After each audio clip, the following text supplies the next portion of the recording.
Hi, I'm Amy. Thank you for tuning in. Today I'm joined by the wonderful Cynthia Murphy, who, as you probably already know if you've been watching my videos, is one of my favourite authors. She's a fellow debut and her book came out in January this year, wasn't it? So welcome, Cynthia. Thank you for joining us. Thank you for having me. And first, can you start off by telling us about your debut novel, Last One to Die? Yeah, so Last One to Die came out in January and it's a young adult horror thriller from Scholastic. It follows a girl called Neve who moves from small town Ireland over to London for the summer. And as she's kind of trying to make friends and navigate a new landscape, people who look like her start being attacked. So Neve has got to try and stay one step ahead of the killer while uncovering some Victorian myth and legend that may or may not be intertwined with her fate. And she wonders, is she going to be the next one? ... I love that pitch. I remember first reading that and thinking, oh, I'm going to love this book. And I think it draws on a lot of the things I enjoy, like pulling myths and legends. And is it that line of, is it supernatural or is it real? Do you find that supernatural horror is scarier, or do you think that horror grounded in reality is scary?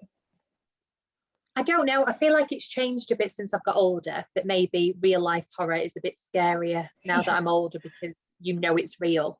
But I was listening to a podcast the other day where they were telling, it was like listeners had written in with their ghost stories. Oh, right, and there was one about this little girl, and she kept seeing a man outside, and she kept going, "Ghosty man is coming," and it was just, and I was walking the dog, and I got actual goosebumps and like chills all down my arms and legs. And I was thinking, oh, that's horrible. Like, I can't think of anything scarier than something that you can't see and you can't plan for. And so I think that supernatural side of it, when you don't know what to expect, so you've not got an escape route, and you don't, if you read a lot of true crime like I do, you probably know where your weapons are, you know where your escape route is, you know where the window would break if you needed to get out that way. But if there's a ghost, you're just screwed. Yeah, well, that's the thing, isn't it? Because until we kind of have evidence of the supernatural, I suppose we don't know how scared of it to be. So do you know, when you go to write a book, then have you already decided if it's going to be supernatural and kind of myth driven, or is that something that comes to you as you're going? Yeah, I think I know, because I like to do a lot of research. So for Last One to Die, there's a lot of Victorian law, there's a lot about mourning jewellery, burial rites, bits about like the stuff that came before spiritualism, and then there's the legend of Spring-Heeled Jack. And I had to research it all in order for the story to make sense. So I tend to do that first. So for Spring-Heeled Jack to be involved, it had to be supernatural. Yeah. But then my next book is a little more grounded in reality. I needed to know that again before I kind of set out and started it. That's really cool. So do you think that you started on this basis then of myth and legend, and then the character and things like that came afterwards? Yeah, definitely. Because again, I was listening to a podcast and it was the Spring-Heeled Jack story and I'd never heard it. And it just sparked off something. And then a year later, I kind of had a plan and an idea and I started to write it. Do you find that helps to have a little bit of time in between idea to starting to write? Yeah, definitely. I feel like I write a lot of it in my head first. So I'll be like walking, or you're doing something really mundane like cleaning, and a really good idea will pop into my head for how to link things together.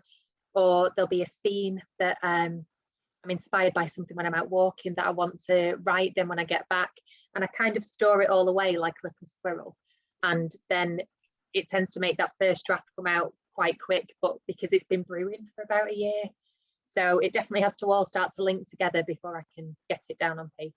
Do you have to write that stuff down in like and make notes and things, or do you just literally store it until you're ready to go? I do sometimes. Some things just stick, don't they? So some things, there might be a line and I know it's going to go in there somewhere.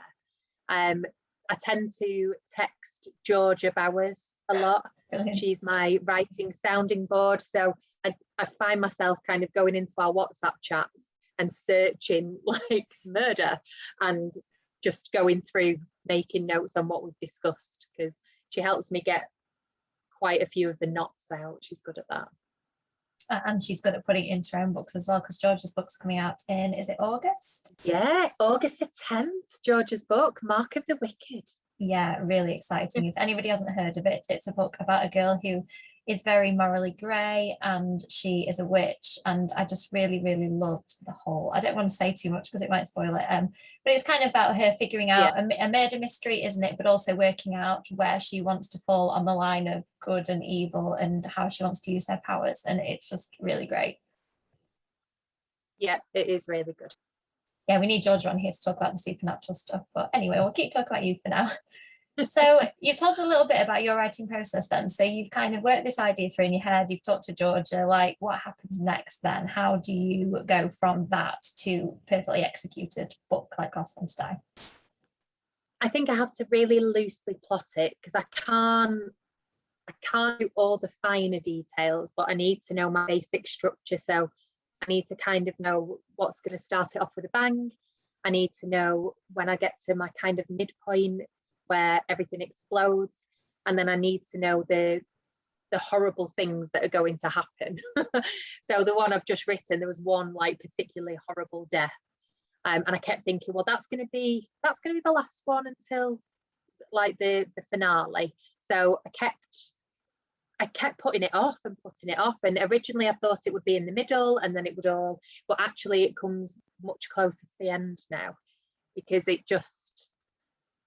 it needed to happen to set off the rest of the chain of events. But until I was actually writing it, I didn't know quite where it was going to slot in, but I knew exactly what was going to happen. I could visualize it, which is quite horrible. What a skill to be able to horribly visualize. I know. But yeah, so a loose, I need my start, middle and end. And then I like to be surprised along the way. I like when you've written a scene and you go, oh, didn't think that was going to happen today. Yeah, no, or you write it and then you go, oh, well, that's messed everything up that I planned. Well done, me. I've created a problem for future me to solve. So in terms of when you're writing, what do you enjoy the most? Because your books, I mean, Last One to Die certainly is quite varied in tone. It goes from kind of romantic to like pants sweatingly scary and everything in between. Like, what would you say is the bit that the stuff that you really get into when you write? Oh, I do like the scary bits. And I don't think a year ago I would have said the romancy bits, but I do love writing a good like little romancy scene where you've got all the tingly feelings from being a teenager. And I think I just love all of that authentic teen feeling, because even though I'm not a teen, clearly, I feel like I can still tap into it so easily. And I love getting that down on paper and kind of reliving those, even the cringe. You know, I love kind of reliving it and putting it down on paper and hoping it translates over to a real 15, 16-year-old reading it who would, you know, say Holly Bull, brilliant at that stuff. So I've definitely taken a lot of inspiration from the way she writes about teenagers and how it's so realistic. So I like to have that balance of scary and awful and, you know, not very realistic, balanced with real kind of teenage feelings. Actually, Buffy used to do it really well as well. Yeah, it does. And I like the fact with Buffy, because it's such long form storytelling, like they could have whole silly throwaway episodes that were just complete, like you could almost take them out and the whole plot would still make sense without them. And Supernatural does it really well too. Like they're just so much fun and a bit of a like relief, aren't they, from all of that kind of death and misery that would drag it down. It like really lifts it, doesn't it? As a teenager, if some stuff is too heavy, you know, I was reading Stephen King when I was a teen, and there'd be some things in there that I didn't need to read or know about, and it wasn't Stephen King's fault. It was just that there was nothing in between point horror and Stephen King to kind of go to. So yeah, you definitely need a bit of fun to break it up. I think when I was a teen reading adult horror, it didn't scare me as much as it does now, because like you said about being an adult now and looking back at it, I think I analyze things more and things scare me more than they used to. Like I watched Pet Sematary. I don't know whether you've read or watched that, but I watched it before I had a baby, and some stuff happens to children in it that should that you shouldn't even think about, let alone read about or watch. Really, really scary. And I think that the older I've got, the scarier I find stuff like that. Whereas as a teenager, I don't think I would have analysed what that actually means, like horrible things happening to families and to children. Like, it's weird, isn't it, that you see it through a different lens as a teen to how you do now. Definitely. I'm just thinking of when I was a teenager, even like into my early 20s, if I had to turn the light off at the bottom of the stairs, I would run up in the dark. But I might not check the front door was locked. Yeah, exactly. Whereas now I will go around, and if I'm lying in bed and think, oh, I've not checked the door, I've got to go up and check it. Whereas I don't run up the stairs in the dark anymore.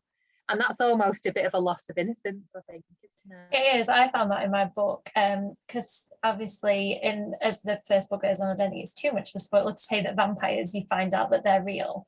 And it's interesting how Mina as a teenager reacts to that versus how me, the adult, would react. Like, she's kind of like, I'm inside a house, they can't get in, I'm okay. I'm like, oh, that isn't what I'd be thinking. Like, I'd be freaking out. And yeah, I think as an adult, we have to try and put ourselves into what would our teen self, or what would the teen self we've created, how would they react to that situation? And it's quite different. Yeah, very, yeah. So speaking of teens, that's a nice segue into the other reason that we are here to talk to each other. So Cynthia and I, in case you don't know from our online interactions, are huge fans of 90s stuff that we used to read back then, like Point Horror and Fear Street in my case. So imagine our delight when they made Fear Street movies.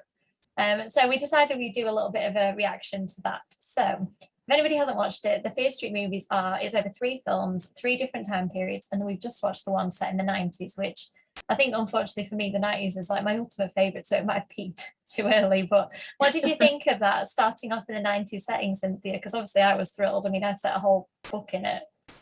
Yeah, loved it. And there was some of the real standout bits. Obviously, the opening was like a massive homage to Scream, which is one of the greatest horror films ever. Yes. So that was good. All the cool girl 90s outfits. There was a scene going down the school corridor where she was watching couples, and the music changed for every couple, and they were all absolute 90s bangers, and it was just brilliant. Oh, it was so, the music. I was a fan. We were just shouting at the time, like every song that came on, we were like, yes, that's another good one. Oh my gosh, yes. I think if you're having that real, like, visceral reaction, like, it just took me back to being a teenager. I wonder how modern teenagers will feel about that, whether I did wonder the same right in my book, will they get that same nostalgia? And maybe for teens, it's a different thing, like it's an insight into a different time, a different life, and maybe some like cool stuff that they can discover, like new music and film that you know is new to them but ancient to us.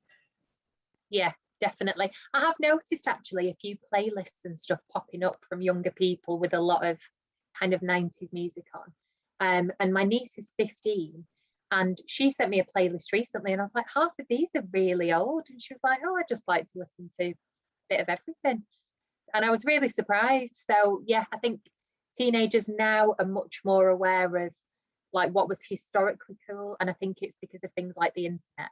Whereas when we grew up in the actual 90s, you had no, like maybe a few faded pictures of your mum and dad in bell bottoms, or like my dad had a perm, you know, stuff like that. It's probably for the best that social media didn't happen then. Wow. Yeah, he was a white Irish guy with an afro. It was quite special. Oh god. Yeah, that's interesting, isn't it? When you flick through the Netflix home screen, you're getting, I mean, mine is generally like serial killer documentaries because it throws examples of what you watch, doesn't it? But it's quite cool that you can, at the push of a button, you can be in a different decade, on a different continent, and I think it was maybe hard for us to access that when we were younger. Yeah, definitely. And I think with people our age who've got children or nieces and nephews, I know for a fact I pushed the Craft DVD on my niece as soon as I thought she was old enough to watch it, and she's always borrowing things, so she's got ideas from that, because me and her mum make her kind of, you know, you will enjoy it. A few people have said that with my book, that they've bought it for themselves and then their teenage child has read it, or vice versa, their teen has read it and they've gone, ooh, 90s references, yeah, I'll take that. So yeah, I think it is. So what do you think that modern teens will think of all this kind of 90s comeback? Do you think that it's in keeping with what modern teens are watching, or is it more nostalgia for people like us? I think it's a bit of both, and I think we'll see it completely differently, because for us it's 100% nostalgia. But I do remember being 16, 15 and kind of bell bottoms being really cool, and my mum kind of saying, oh, I used to have jeans like that, I should have kept them, and me being like, oh, please, as if I would wear your clothes. And but now my niece is wearing stuff that I wore when those plastic chokers came back into fashion. I was like, oh my god, this is really happening. This is crazy. And like popper pants and crop tops and just all of those things. So I think aesthetically, I think it really visually kind of fits in with now, even though it's old. Yeah, I Which I know. hate. I mean, I'm going to be involved in an event in the summer, which I'm quite miffed. It's about historical fiction. Then my book's set in the Oh my God. 90s. And I was like, that's a little bit gutting, but I'm excited to do it. I'm just a bit sad that I'm Yeah. writing historical fiction and it's like my own teenage years. But Oh no. Oh, no, that's scary. yeah, no. So what did you think of the degree of horror in Fear Street? Because I found it quite delightful, if I'm honest, like how far they went with some of, I don't know, it went from suspense to some quite like jaw-dropping gore. What was your take on that? Yeah. They didn't hold back, did they? No. It was because I think that happens sometimes, especially when things are geared towards younger people. People like to hold back and think, oh, it's too scary, or it's too gory, or what kind of impression is this going to make on people? Well, actually, we've got the internet and you can access pretty much anything you want to. So I think I really kind of applaud them for not holding back. And there were so many bits that I was like, yes, that is a classic slasher horror, classic 80s, 90s. The trailer for part 2, which is set, what is it, 1978? And Yeah, it is definitely at a 70s, yeah. camp. Yes. And so, of course, Friday the 13th, you just kind of, yeah, they've definitely gone for that classic horror angle. But are we going to be spoilery? I'll go for it. Say whatever you want to say, Yeah. and I'll put a spoiler warning on for people. Yeah, because that bit at the end with I've seen some people say a bread slicer and some people say a meat slicer, and I definitely thought meat slicer. I don't know. I went with loaf of bread, like bread slicer to the head. Yeah, she was there and she'd been stabbed, but then that turned on and I thought, no, it's going to be like a James Bond thing. She's going to get away at the last minute, because she was such a fantastic character. And I liked that as well, actually, that they weren't shy about killing off one of the better characters. They were like, no, sorry, because it makes you care a bit more, doesn't it? Yeah, it made And me think of that reaction. like the Game of Thrones feeling where you watch season 1 and you realize that the guy on the front cover didn't last like half of the episodes. And I think that is really bold, isn't it, in horror, that we're used to there being a final girl, or we're used to them almost dying and then everybody survives. Isn't it great? And I think that in Fear Street, I watched it like sitting there not knowing who was going to get it, because it had sort of a main character, didn't it? But she wasn't the whole driving force. So it felt like any of them could get it wasn't happening to her, was it? It was happening to Sam. Yeah. So, but she was the one driving it forward and kind of trying to sort things out. So I think it's safe to say that we both enjoyed the chills and scares and the really gory aspects of it. What did you think of the characters? Did you have any standout favourites, or any that you just thought, boo, not bothered, they can get murdered for all I care? Like, what were your thoughts about them? Yep, definitely. So the main character, I wasn't that fussed about. Her girlfriend, I definitely wasn't that fussed about. I thought she was a bit wet. I'm hoping that will change over the next couple of films. I've forgotten the names of half the characters. So the male character, the friend who was like quintessential R.L. Stine boy. Yeah, I actually he watched. Really was. So I listened to a podcast about point horrors, and they're always going on about every time R.L. Stine writes a funny boy, he always like plays a prank, like puts fried eggs on his eyes, and they actually tweeted out something like, what's going on, this boy has not put fried eggs on his eyes yet. And I thought, but he has done everything else that R.L. Stine puts in, like hilarious boy characters. and he could have been more, and then he kind of started to show that he was a bit worthwhile, and he died as well. So that was a bit, I mean, he needed to, somebody else needed to die to kind of take the edge off poor Jane and the meat slicer. But yeah, they were all a little bit wishy-washy. I don't know if, I mean, the plot was so big and so much happened that they didn't need to be massive kind of characters in themselves, I think. Yeah, I and I think there's a lot going on, isn't there, in terms of it's like plot, you know, lots going on, mythology, lots going on, 90s Yeah. setting. So it almost felt like characters, apart from, like you said, I had completely the same two characters, the two that died, you know. They were to me the ones that I really rooted for and found that they were quite multifaceted. And it almost felt like the main character was that placeholder character, that everyone around her was quite interesting. And she was almost like the passive, you know, one that everything was happening to. She'd be the character that if you wrote her as your main character in a novel, you'd be told, no, that's not your main character. Like, she's got no agency. She's got no, I mean, she did. She was trying to save a girlfriend. And on that note, I really loved how there was a gay relationship front and center, and it was just never kind of acknowledged. It never had to be discussed. It just was, and it was just so natural. And I really liked that. I thought it was good, and it was a good, I think we started that 90s thing, and she was writing notes to Sam. So with it being the 90s and stuff, you assumed it was a boy, and then when it clicked that it was not a boy, it was one of those moments.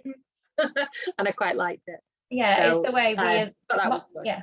I was sorry to interrupt you. I'm just so excited by the point you made. All right, don't worry. I was just going to say that I agree that sometimes what annoys me about point horrors is you read it and it has that 90s sensibility of, sometimes you think, oh gosh, you know, people needed to move on in their views and be more open-minded, and, you know, girls can be more interesting than just, you know, a short skirt and running screaming through the woods, like some of the point horror girls. And yeah, I think that they kind of picked a lot of the great stuff from the 90s slasher, didn't they, but then brought it bang up to date with the modern like lens to view everything through. Yeah, definitely. They had quite a diverse cast as well, which, I mean, everyone was white in the 90s, you know.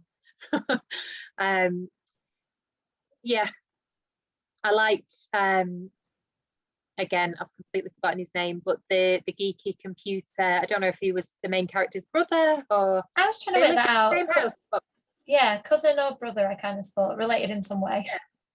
But I liked him, and I'm interested to see if they carry on his little computer dialogue, and if we find out who the character at the other side is, because at one point I thought it was Jane, and I thought it was going to be her. When they disappear into the bathroom, I was like, oh, she's the Queen Lady. But then she clearly wasn't, because he was chatting to the Queen Lady at the end. So yeah, I think it was good that they didn't get anyone particularly famous or well known, because I think it would have become more about them. Like at the beginning, Uma Thurman's daughter, the girl out of Stranger Things, when she was in it, I kind of thought, oh, cool. But then I loved that whole Drew Barrymore thing that they did. And, you know, she's in it for 5 minutes and then she meets a nasty end. Yeah, I thought main I loved the Fear Street book being in it. Yeah, that was cool. I loved that, and how she got stabbed and the book had stopped it. So that was a bit of a laugh out loud one. Yeah, it was very like referential of its source material. I think that's really cool. So what did you think of the mythology? Because I know that that's something that we have kind of interrogated a lot in our own books and made sure that it holds up. Did you think that it was good, or did you, like me, have a couple of questions about it? Yes, I do have questions. I just think there wasn't enough explanation. And I think you had to watch those opening credits quite carefully to start putting pieces together, because I did, because I'm a geek, but my husband didn't really. And when, is it Ruby Lane? When she appeared with her razor blade, and I was saying, oh, it's that girl from the 50s or the 60s who did this. And he was just like, what? So unless you had clocked that snippet at the beginning, that bit wouldn't have made sense. Yeah. So I think the mythology just needed, I think there was so much, wasn't there? There was loads and loads all crammed in one. and I got a bit muddled up with who some of the killers were. Especially like the one with the bag on the head and the Axeman. I can't remember if they were the same person or if they were different people. So I'm hoping the next two films slow down in that sense, that we'll maybe find out a little bit more. Because the bit where she touched the ground and all the flashes of the witch came up, I thought there was going to be more about that, and I really liked that. Yeah, that was my main query, really, because I thought there was kind of two strands to the mythology. There was every so often these bad things happen, and then there was also the when people touch the bones, bad things happen. And I was a bit confused. Is the touching the bones when the bad stuff happens, or I don't know? I feel like it up, doesn't it? And then she sets somebody off, but then actually that doesn't make sense, because that the mall scene had already happened before the car crash. Yeah, so I think for me, I just wanted a little bit more, and maybe because there were so many, like you said, so many of the killers from the different time periods, maybe like stripping some of them out and spreading them over the three films would have made it a little bit easier to follow. But possibly there will be, maybe like the camp, I'm assuming, is going to explain the 1970s killer in more depth, and then we might get a little bit more about the ones that came before that as well. So yeah, I thought it was like lots of really great ideas, and I'm hoping that they all get resolved and kind of clarified as the other films go on. Yeah, I'm not sure if they will, because I feel like the Ruby Lane one, I feel like she might be done. Yeah. And she'll kind of put to the side and she'll just be in the background, and they'll focus on somebody else. And like you said, they'll focus on the 1978 one, because that makes sense. Yeah. But there was a really good moment actually, where the bit where she was singing in the street, it was creepy, and he kind of went over to see was she okay? And what did he say? Like, normal bitches don't bleed black blood. I know, and also didn't he say earlier, I'm going to go for a whiz? And I was just like, no, don't go for a wee, you're in a horror film. And then he goes to see if the creepy girl who's singing on the street is all right. I know, because he was an R.L. Stine boy. And some of them survived till the end, didn't they? But he didn't do a great job of being a horror movie character. He did like all the no-nos. No. However, how many times did you want the annoying R.L. Stine male to die in those books? So actually, maybe somebody was like living out something they always wanted to happen. So in terms of that 90s slasher stuff, I know we're both big fans. Apart from Scream, is there anything else that you could recommend to people who watched that and thought, I need more of this 90s slasher vibe in my life? Yes, definitely. So Urban Legend, which I've rewatched recently, is like everything we've been talking about. So it's a slasher, but then it's got all of these urban legend, like the babysitters in the house kind of stories. But it's quite sarcastic and it's quite tongue-in-cheek, so it doesn't take itself too seriously. So that's a really good one. I watched Candyman for the first time about 6 months ago, and I know you watched it recently, didn't you? I did a few weeks ago. That is that's just a masterclass in it's just brilliant. I'm not going to spoil the ending of that. It's got my favorite ending of any horror film, I think, and it even gives me goosebumps thinking about how it ends. Like the last 5 minutes, really? I think it's really, really good. Yeah. It reminds me of Pet Sematary the way it ends. Actually. Yeah. It's quite. Candy, brilliant. Because I didn't expect the mythology in that one. No. And it really it made him scarier, and it lent to it, but it also made him quite sympathetic, and so that was quite an intelligent film, I thought, an intelligent horror.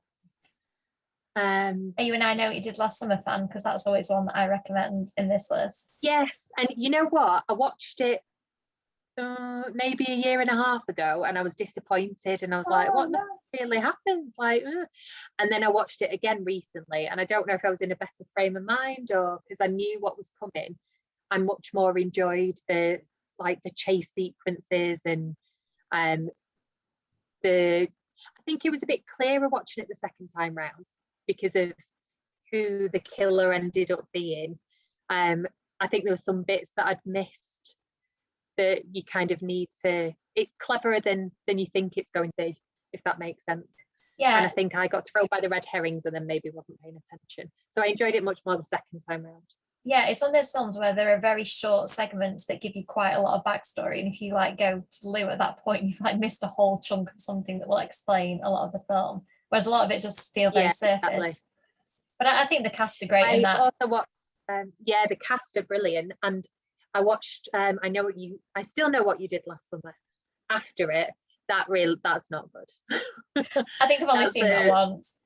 It's, you know what, it's brilliant in the sense that it's just absolutely bonkers, and they're on this like magical island, and they go for this holiday, and the weather's awful, and then Jack Black's in it. Jack Black pops up as like this guy who's trying to sell them weed all the time, and it is the most random, bizarre film.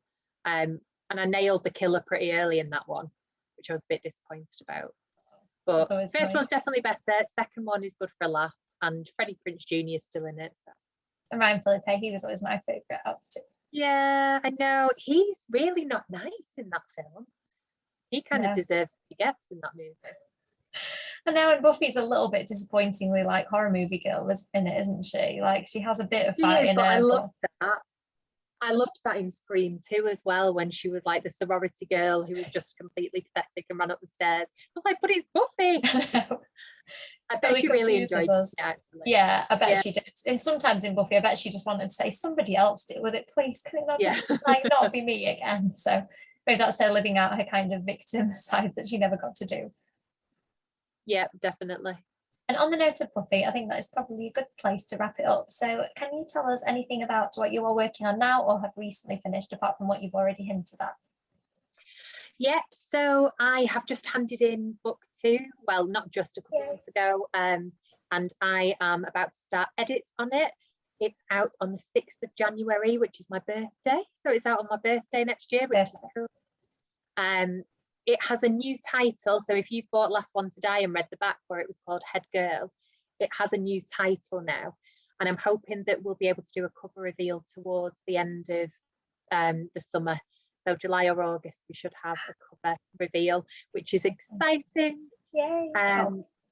So that is set in a boarding school, but it's a boarding school that's a little bit different. It's everybody who gets in on a scholarship because they're all super clever. So when people start being killed, literally anybody could have done it. And our main girl is trying to kind of protect her friends. Not so much find out who did it, but she's trying to look after her friends who unfortunately seem to start disappearing one by one. There is a little bit of romance in it. We've got a character who I really, really love, who may or may not meet a sticky end. Oh, I know. There's one that I saved because I liked them too much, but there's one that I absolutely adored. And George has read it and she adored, and she texted me when she'd read it. She said, I can't believe you did it. But like in Fear Street, sometimes you've got to do it, don't you? You've got to kill the good ones. Oh, you have to make people care about the rest. It's sad but true. It is. So that's on the horizon now, and I am working on pitches for book 3 and 4, which haven't been picked up yet, but fingers crossed will be very soon. One of those is set in a very creepy graveyard. Oh, cool. On a remote island, and the other one is a Camp Road story. Excellent. Oh, that all sounds brilliant. I'm especially excited about the boarding school setting. I think you will do a great job of that. And have to say, anybody who's watching and wants it, I do have it waiting in my inbox when I'm not writing. So, one of the perks of being an author, I can't wait. That's my reward, I think, for You've only got draft 0 though. You've not got nothing's been polished yet. I don't know. I'm still excited anyway because I love your writing. So thank you. And thank you for joining us. As always, I really enjoyed talking to you. I said to Cynthia that this would be just a quick chat. And of course, we've gone over by about 20 minutes what I said. But I think I could talk to Cynthia for hours and always have a great time. So thank you. I hope people watching have enjoyed it. I'm sure you will have done. And I'd be interested to know, did you watch Fear Street on Friday? What did you think of it? And whether you've got any theories for the next films, I really want to know. And feel free to reach out to me and Cynthia. We're both active on Twitter, chatting constantly about horror. So let us know your theories. And thank you for watching. Thank you to everyone who's supporting me. And if you liked this video, I hope you'll like and subscribe. So thank you. Bye. Thank you. Bye. Thank you.